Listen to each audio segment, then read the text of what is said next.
Welcome to More Non-Dues Revenue, a semi-monthly Zoominar podcast series sponsored by Chamber Marketing Partners, where we interview Chamber of Commerce leaders and visionaries to share their creative, entrepreneurial strategies for generating non-dues revenue. Catch us live twice a month or see prior Zoominars at www.morenonduesrevenue.com. This episode is Non-Dues Revenue Begins with Membership Development, and we'll cover three areas. First, how are membership sales different in 2021? Second, how to improve non-dues revenue sales. And third, effective selling ideas and closing strategies. Now here's what you're going to learn. Trends in membership sales. You're going to learn specifically about connecting non-dues revenue with member recruitment. And you're going to learn some down-to-earth sales philosophies for dues and non-dues revenue. Our sponsor is Chamber Marketing Partners, generating substantial non-dues revenue from Chamber of Commerce publications without using a turnkey publisher. The Chamber gets total control, full financial transparency, and uses local vendors. Some chambers have seen returns up to 30% from their award-winning publications. Visit www.chambermarketingpartners.com to learn more and follow us on LinkedIn. I'm your host, Ed Burzminski, President of Chamber Marketing Partners. Let's connect on LinkedIn, and now let's get started. Our guest is Doug Holman, partner in Holman Brothers Membership Sales Solutions based in San Diego, California. Doug and his brother Bill turned their experience working at the San Diego Chamber of Commerce into a sales training and coaching business, helping chambers of commerce sell more quality memberships that strengthen both dues and non-dues revenue. Now, I've heard both Doug and Bill speak at various Chamber of Commerce conferences and have always been so impressed by their down-to-earth, no-nonsense style and their uncomplicated approach to selling. Doug's passion for creating value comes through loud and clear. I'm really so excited that Doug accepted our invitation so that many of us in the chamber world can learn or actually relearn a few things. Doug, so glad you could join us. Thanks, Ed. I'm actually excited to be with you. It's a pleasure. So let's jump right in. Doug, tell us about yourself and exactly what problems does Holman Brothers Membership Sales Solution solve? Sure. Well, about me, I'm one of 8 kids. My brother Bill is my partner, and and the rest of my siblings are not part of my business. They're lovely people, but not really. Don't really have sales in their blood, I suppose. But Bill and I started Holman Brothers about 6 years ago. And the problem that we solve is anything related to membership development, right? So anything from finding the right candidate, getting them hired, putting a pay structure in place that keeps them motivated, but also is appropriate for the chamber, so you're not spending more than you bring in. And then probably most specifically, we really help and coach our clients to have a sales process in place so that if a salesperson does leave, your process doesn't go with them. So your chamber has the way that you sell, the way that you retain, the way that you market your sponsorships, and it's a system that you work with, and so you can plug people in and out of it. It's probably the best way to explain it. So you create a membership sales process that resides with the chamber rather than an individual. So when an individual leaves, the process can continue regardless of who's in place. Yeah, it's selling really is a structured approach, right? So hiring a salesperson is about plugging somebody into the way you want it done, as opposed to trying to find a great salesperson. We want to find somebody who can sell, but they're going to do it your way because you can actually control that. And then you can actually prognosticate production, which is what all businesses do. It's not a foreign concept, but in chambers, we tend to think it's mysticism at times, and it's not. So let's jump right into non-dues revenue, since that's our focus. Doug, I've seen countless chambers over the years effectively putting their hands in the pocket of their members so frequently during the year that a lot of times the members just kind of dread getting the phone call from the chamber because they're assuming the chamber's just calling with yet another fantastic opportunity. Right. And they really feel it's just the chamber trying to pull money out of their wallets. What do you think about that kind of thought process, or why even members feel that way? Well, members feel that way because, that's what chambers oftentimes do, right? we have an event coming up. We need sponsorship. So we call folks, and it tends to be when we start talking about sponsorship. Many members are small businesses, right? So most small businesses don't have deep pockets, and so they're not sponsoring much, if anything, of what you do. So you then start to have 10-15% of your membership are those that can actually fund the programming that you want to do. So that turns into calling them with regularity. There's a secondary challenge that attaches to it is that the typical Chambers sales process is, let's get them as a member, and then we'll call them later to talk about other things, which if you think about like in your own life, I mean, you kind of want to know what all the expenditures are up front, right? I mean, you wouldn't build a house and have them tell you what it costs to pour the foundation, and then they pour the foundation, and then they come back later and then you start talking about, what will the actual plumbing cost, or the house itself? You kind of want to know that number on the front end. It makes an awful lot of sense. And so how have you seen, or how do Chambers do that effectively? How do they communicate that up front? Because you're right. I mean, I wouldn't want to be feel like I'm lured in and then have to continue to pay. What have you seen Chambers do effectively to address that? Yeah. Well, first off, you make a very good point. I don't think Chambers are trying to be deceptive in their practices. I don't think Chambers are trying to lead somebody down the primrose path or any of those things. It's just, this is the way that we do it, right? So what Holman Brothers works with Chambers on, and not all our clients, right? Sometimes it's just a conversation like this, but selling a membership is about understanding the challenges and the needs that a business faces. And if you do that in an interview process, right? Like Mark Loesch last week made really a lot of really strong and intelligent and well thought out comments. And the points that he made was, you're not selling a membership. You're having a conversation with an individual and probably a business owner to understand what they're up against. What are the challenges that they're facing? And then the goal is to identify, can your chamber help them? And so Holman Brothers says this a lot. We say that the chamber isn't a fit for every business. And sometimes that gets taken out of context a little bit.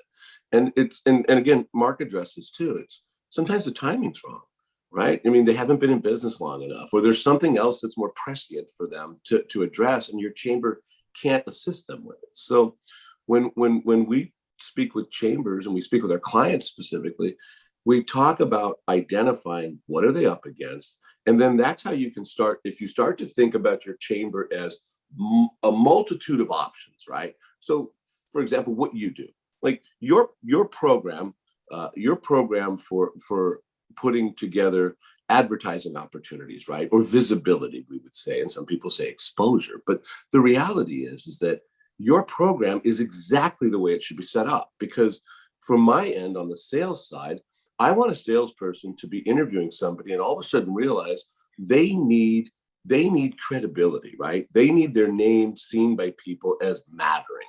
They need advertising, or they want to tell their story.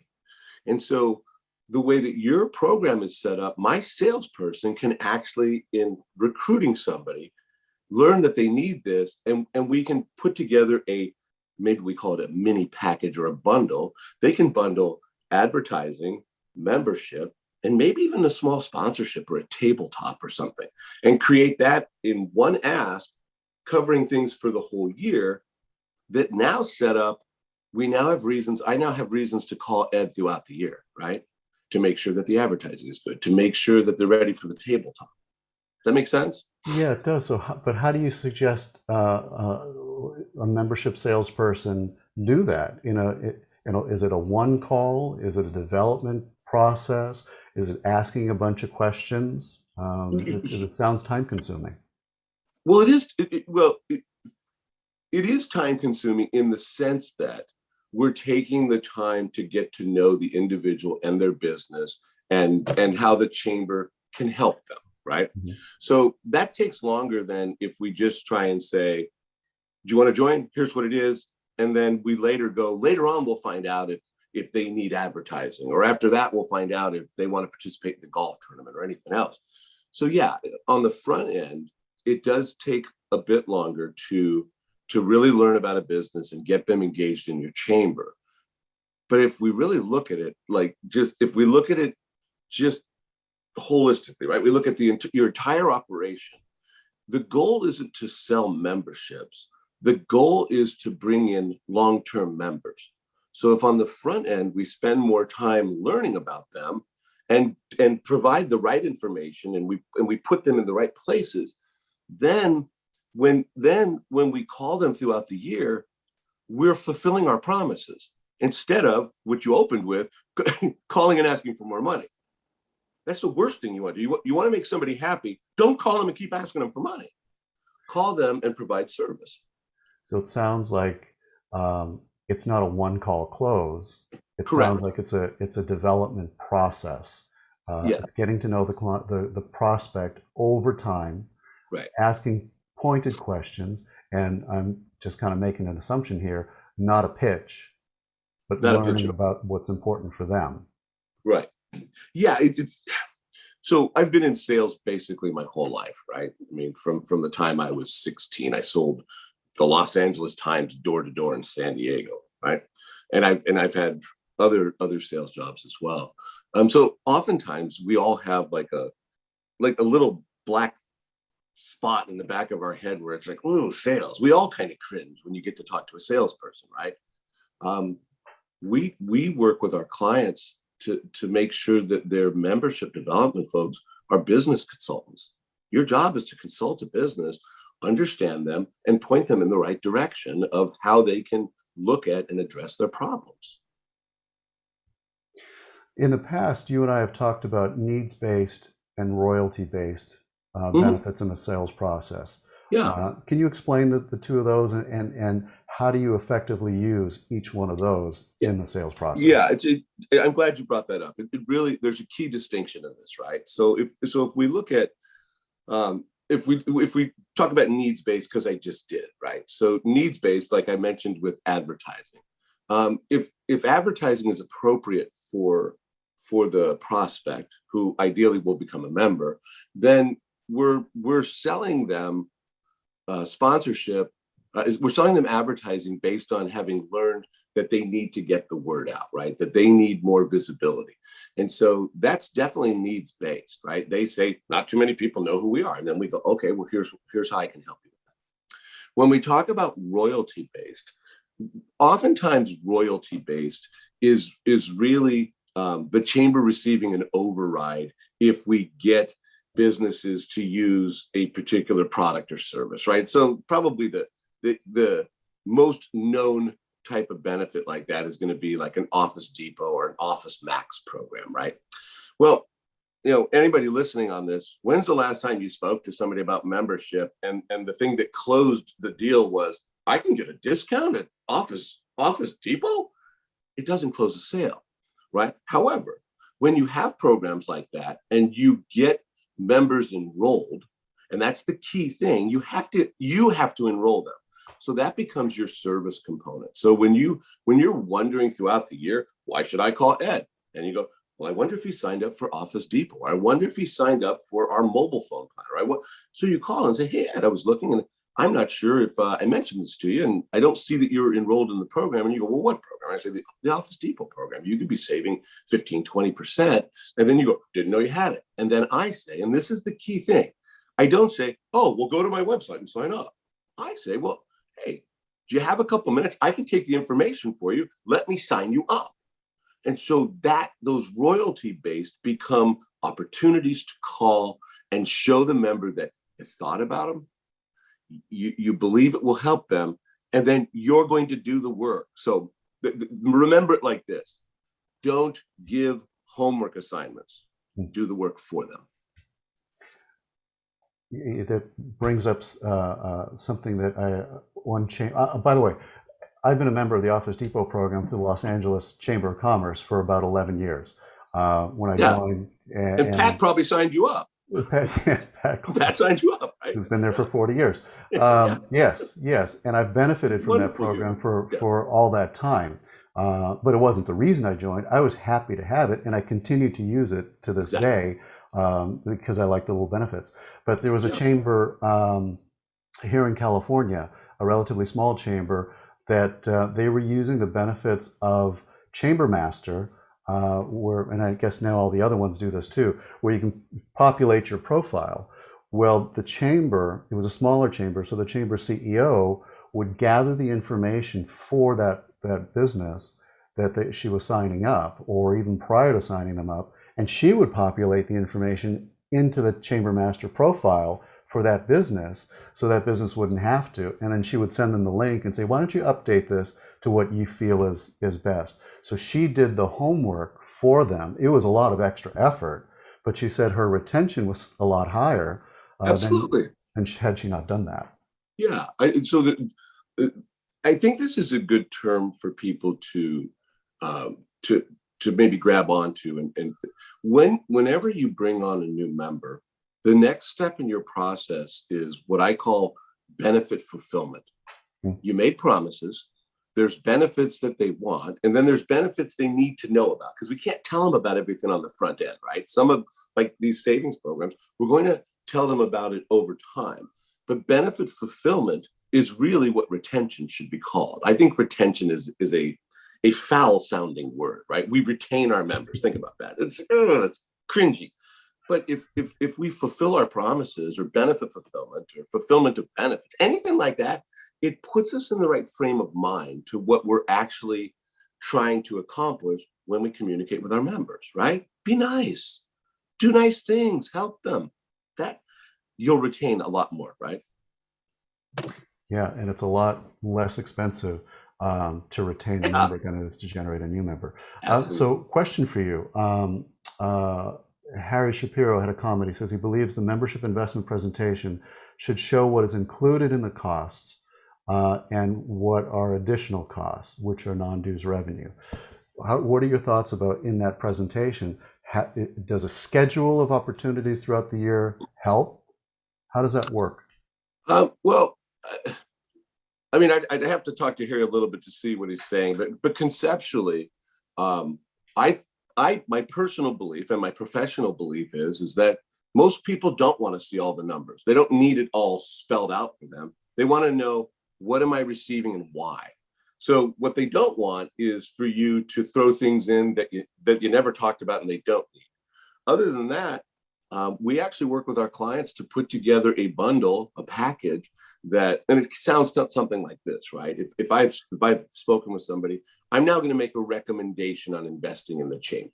The recommendation is based on the conversation that we had. And when I make a recommendation, it also makes them feel unique. Instead of saying, oh, here's the membership you need, and I go to a thing that already has all of it. If I do that, I haven't taken it doesn't feel like I've taken the time to actually put something together for them. I just have these things I pull off the shelf. So it's the difference of buying a suit off the rack or having a suit tailored. So I want our clients to tailor the suit, make sure it fits and they are crisp and ready to go, right?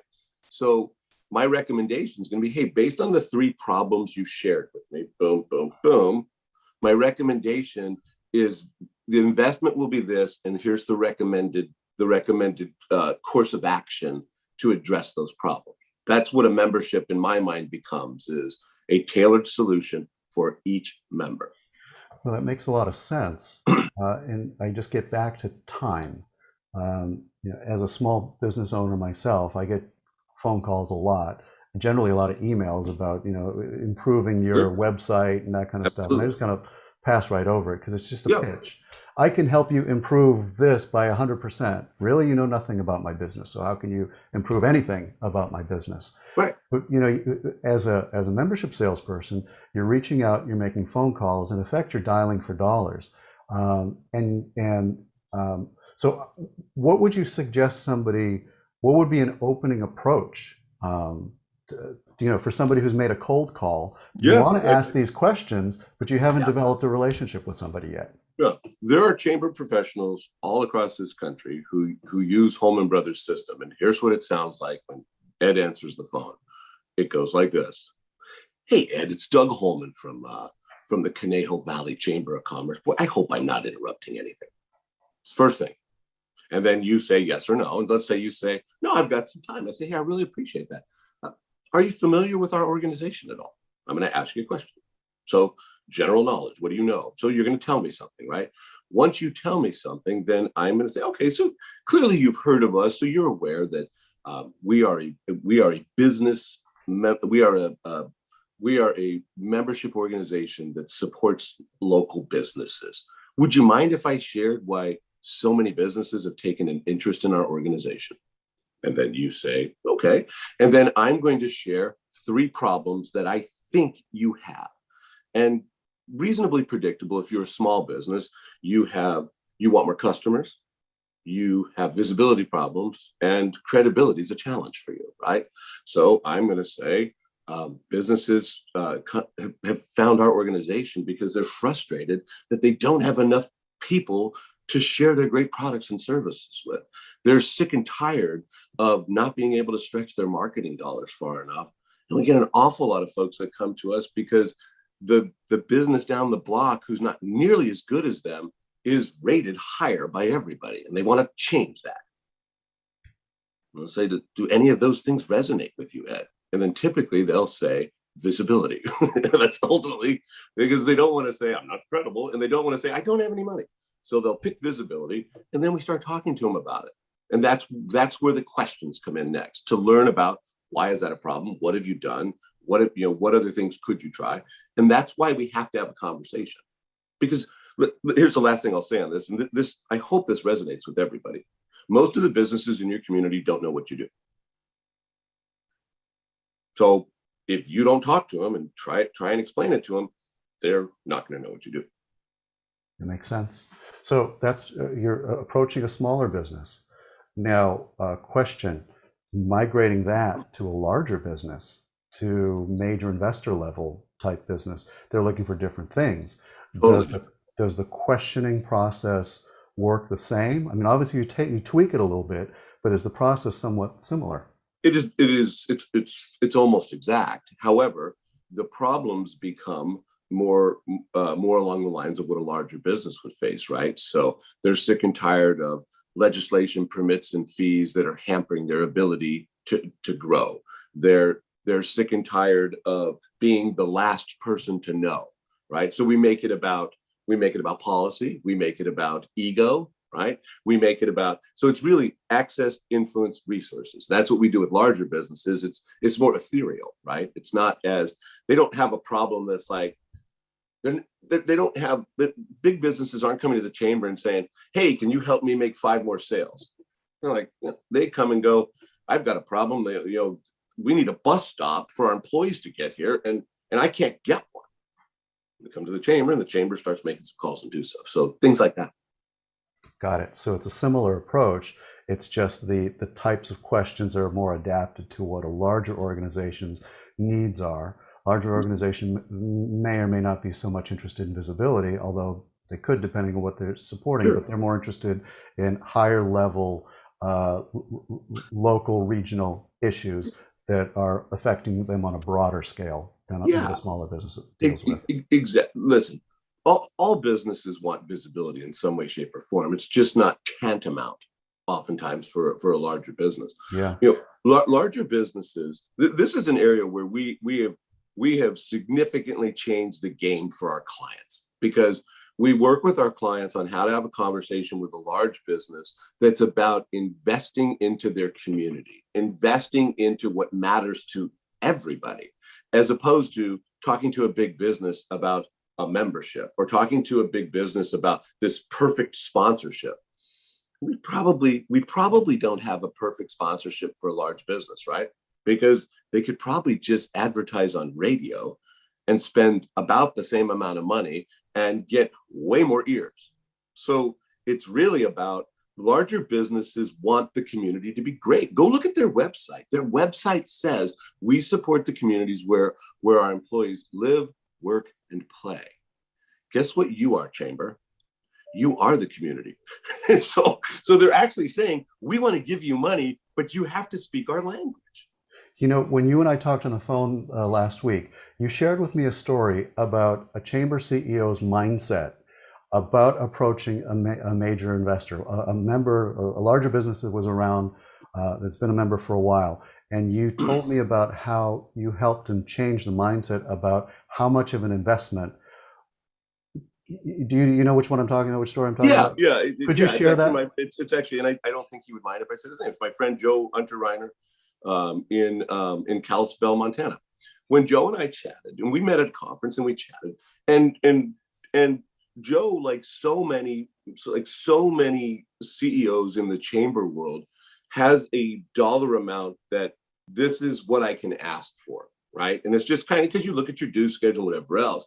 And so what we worked with Joe on was the amount you can ask for is based on the conversation you have and the value that you share when you tell your story and learn their story, and we marry them together, right? So, and it goes back to something I shared previously, and the idea being that you're not going to go with a preordained, here's what the membership is. When we visit with a large company, we're gathering information so we can put a proposal together. So we're crafting this for them based on what we learn.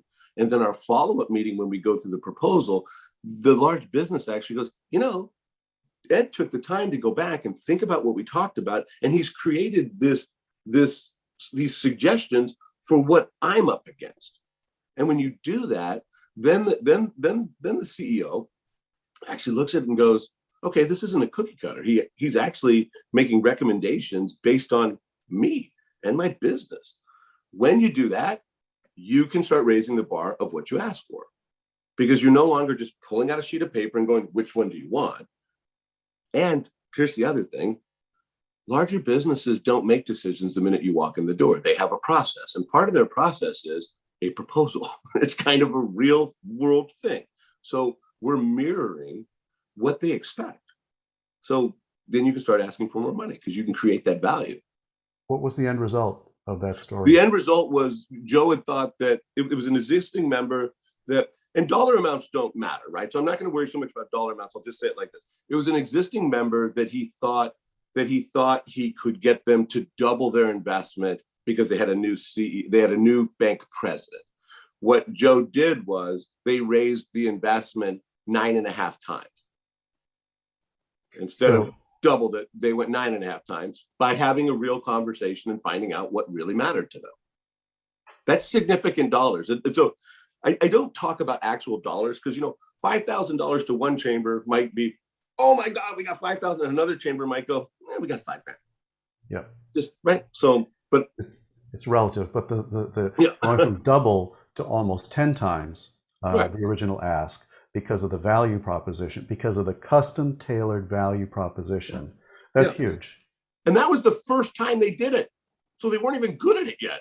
Like that was the first one. So they were kind of meandering, right? And so and I actually need to call Joe because I'm sure those numbers are way bigger than that now. So which is fantastic. And awesome. And they're working the process.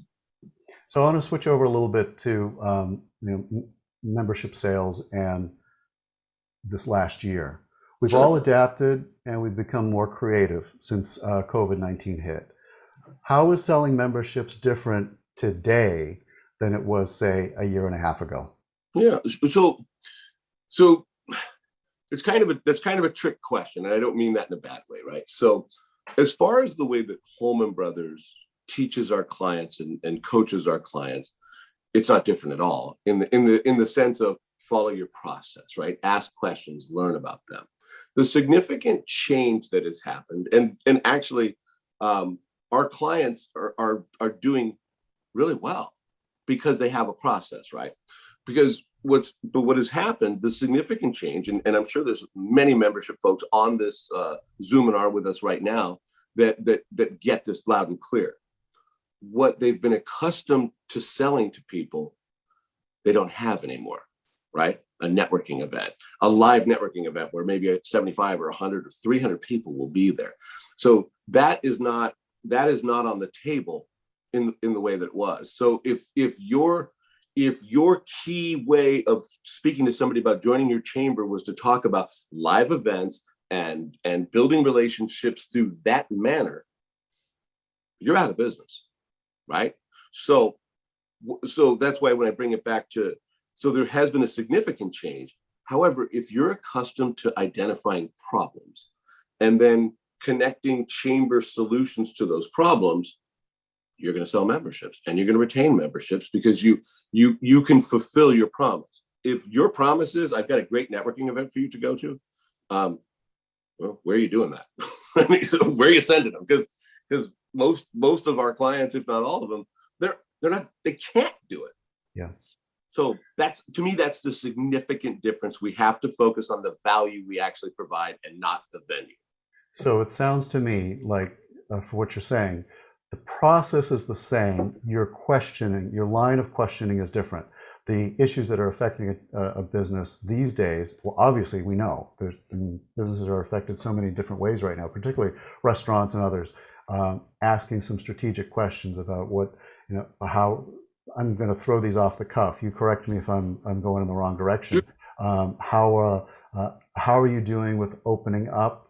Any mask ordinances? Are you having any issues with the city, and that are affecting your ability to grow and open again? A big issue right now, I understand, is the ability to hire people because they're making more money sitting on the sidelines. That could be a question to ask.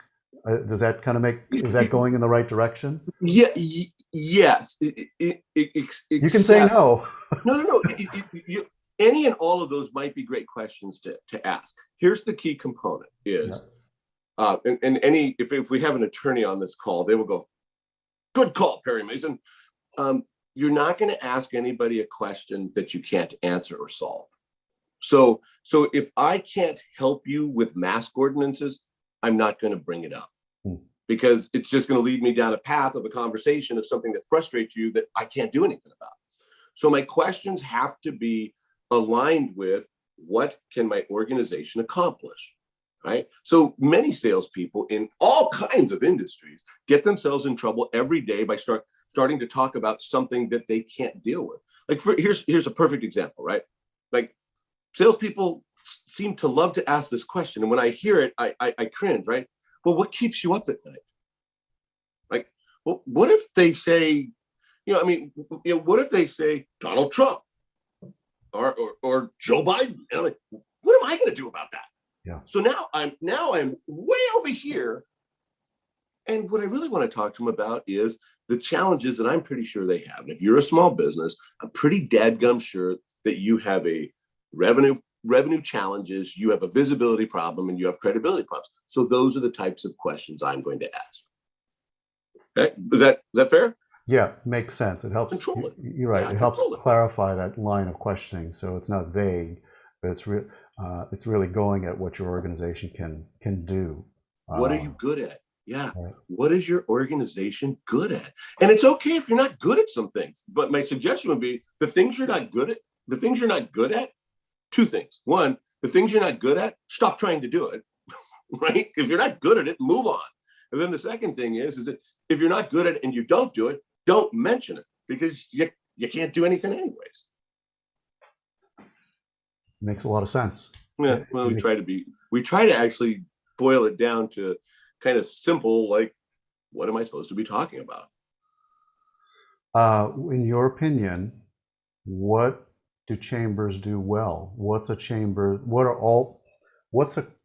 core value or a value proposition that every chamber has? Yeah, so I don't think this, I know this. Every chamber is doing something to better their community, the business community and the community. At one chamber, it might be that they do the 4th of July parade every year. Well, that 4th of July parade is seen as a significant moment in their town every year. If that parade went away, people would be bothered. So if the chamber does that, you are part of the fabric of your community. Some chambers are great at policy. Some chambers are great at networking. Some chambers are great at education. Some chambers have 9 things they're great at. Just understand that it really is, it matters to your community. And when I say community, it's always 2 things. It's the business community, but it's also just your community. All of those things, right? Well, so you bring something up about the parades. A couple of programs ago, we had Bruce Hillegeist from Tomball, Texas on with us, and his team, they were talking about doing an annual parade and an annual pageant, Okay. which puts them into that, what is it, the parties, parades, Sure. and what, I forget what the other P is, category versus a 3C category. But Yeah. yet Bruce really was adamant about, this is something that's really important in our community. It's something that our community really looks to us to produce and generates a ton of revenue for the chamber. Yeah. So he was saying, it depends on your community, but if you have programs like that the community really likes, wrap your arms around it and be proud of it. And exactly. Just for the record, my good friend Michelle West just said pancakes. That's your last P. pancakes. Parties, pancakes is the third P in your pancakes. P. Thanks, Michelle. Yeah. Bruce is absolutely correct. I think you said the gentleman's name was Bruce, right? Yep. If you're doing something just for the revenue, eventually it's going to bite you in the butt because it's just for revenue, right? But if you're doing something because it is significant and your community sees it as, this is part of who we are, like if you go to the Convention and Visitors website, they talk about every year we do the annual chili cook-off, and people come from other areas to go to your chili cook-off because it's a big deal. Then yes, you should do that. Because if your community lost it, your community wouldn't be as good. And then what is the economic impact of having that in the community? You've got, sure. If you've got a parade or if you've got a chili cook-off, not only is it generating revenue for the chamber, but it's also generating revenue for the local businesses, for the hotels, for people who are coming to stay, sure. For the restaurants, for people who are going to dine there, the shops that depend on people that are coming through. Now, absolutely. Like you say, it doesn't work for every community, right. But if it is something that's strong and it's been successful, why not? Even if it's not exactly what is a chamber's core competency, it sounds like it is because it's generating business. And you can even go beyond business, right? So if you take something like that, it's also a fabric of the community, of what makes the folks who live in that community love that community. Well, if you own a business and you're trying to retain employees, if your town did nothing, like your town just, we have nothing, what's your town's motto? Well, we do nothing. Like what do you mean nothing? Like nothing. So towns have things they're known for, and the people are proud of that, and it makes them happy. So you have to have some of that. Now, I'm not on this call, I'm not suggesting all of you go, oh my God, we've got to have if you're the one responsible for doing that and people love it, there's a lot to be said for continuing to do that. And you can have that as part of your value proposition when you speak to business, especially larger businesses, that the chamber's proud to be part of the fabric of this community. Yeah. Again, we're tying it together, right? Makes sense. I'll share one thing too that I've seen that works at some chambers that wouldn't work with others, and then I want to wrap up so we can get to the Q&A. In Texas, there are several chambers. I don't know how many. It's a couple of our clients do this. They'll do a monthly gun raffle. In one chamber, there are 2 gun shops. I live in California. Like you say gun raffle, and people in California go, did you say gum or gun? Right. So it wouldn't work. It wouldn't work where I am in Los Angeles. I mean, that would just be, a sin. But it does work in these communities. Absolutely. Where it's part of the fabric of the community, and the chamber makes a boatload of money. Yeah. Rhonda Bulverde Spring Branch, and it's been very successful. Yes. But exactly, it wouldn't work elsewhere. So the old adage, if you've seen one chamber, you've seen one chamber. Yeah, exactly. Right? Doug, I want to move into the Q&As, the questions and answers. Thank you for sharing all this information. Yeah, I truly hope it's helpful. Judy Hayes is helping us with fielding questions. Judy, I haven't been able to see any of the questions that come through. Do we have any questions that have been coming through that you'd like to ask, Doug? Yes, we do. We have one from Harry. And he said this: I believe the membership investment presentation should show what is included in costs and what are additional costs, which are non-dues revenue. And so it's just a matter of being transparent and letting them know what's available. So what's your thoughts on that? Yeah, we kind of addressed it a little bit. I mean, Harry, I do agree. We shouldn't be sneaking up on people, and we should make them aware of what we might ask for in the future. Probably the only, and this is probably not a difference. I would, in the interview process of determining should they be a member, and then if we determine that they should be a member, I would say that we should just lay out for them the total investment from the beginning, so that we're not even asking for money down the road. We know what it is. And then there is a slight caveat to that. If there's some things that we think they might do, we would say, there are, like this event, most of our events have a cost associated with them. And I can share those numbers with you if you'd like to see it. But some people do that at one by one. So we shouldn't keep it a secret that we do ask for, we have ticket prices and things like that. Okay, excellent. One other question came in is, it was Chamber, the source here, did a poll, and Chambers, a Growth Zone, that's who it was. And they came up with a list of the top 10 non-dues revenue sources. So, well, this was, since the onset of COVID, events came up number 1, but advertising came up number 2. So the question is, how viable are publications? Are chambers still doing them? Do you think that will start to be significant as things open up? What's your thoughts on that? Well, so publications are advertising, right? So, it just depends how, I think you said number 2 was advertising. So publications have advertising in them. What I mentioned in the beginning of this, and I believe this 100%, the way that Ed structures his program, where the chamber, if they want to, can sell the advertising themselves, is a perfect thing for salespeople, because now the salesperson can actually offer a full range of, these are all the things I think you need from my organization to solve your challenges. When the advertising is out of the control of the salesperson, so in other words, the salesperson can't sell it, they don't talk about it, because they're not going to bring up something that's going to become a problem for them. And so it's really important to talk about advertising on the front end, and chambers should be able to, when they can control it, have publications that work very well for them. Now, that's not always true for every chamber, but publications are an awesome opportunity for your members to get messaging out. It is, and especially for those that, like you say, a lot of members or prospects and businesses are looking for visibility, and especially when you can control the ad sales, you're able to offer that business visibility in a number of different ways.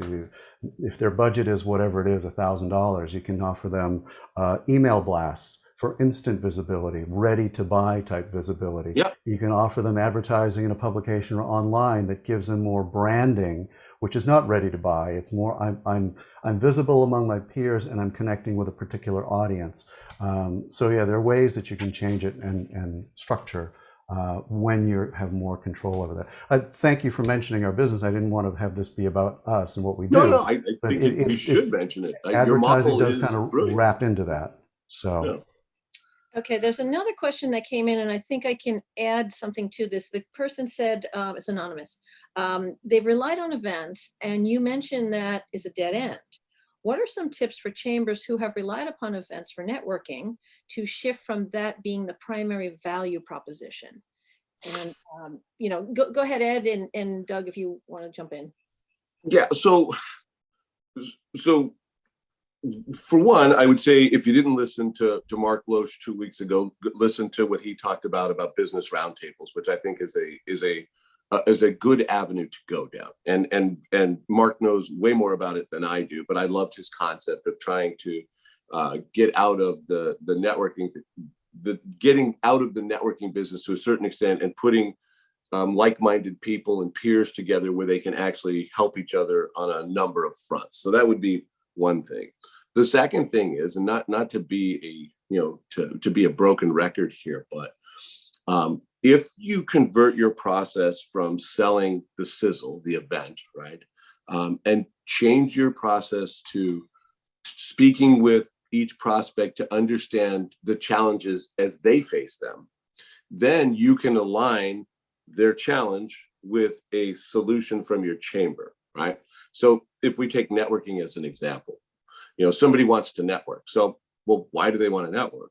What are they trying to accomplish?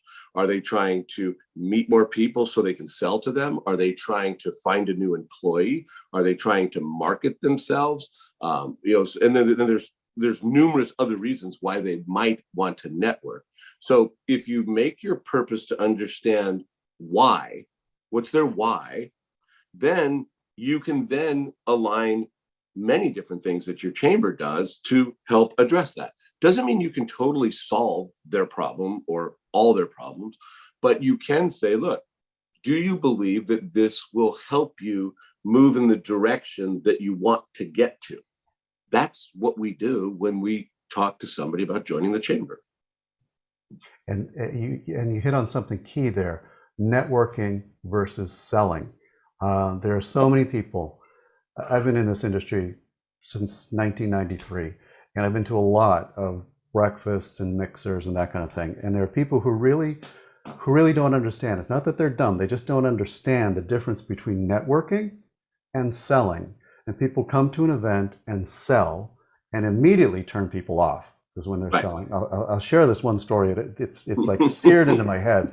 I was at an event, at an evening event. It was at a bar restaurant, and I'm walking across from the bar to the restaurant area, and I'm wearing a jacket and tie, and with my chamber membership or the name tag.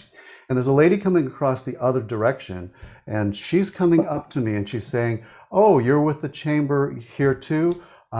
She says, "You look professional. My company helps with personal image and grooming, and we help with hairstyles, and we even help with nose hair." She actually said nose hair. And, suddenly I'm thinking to myself, oh my God, what?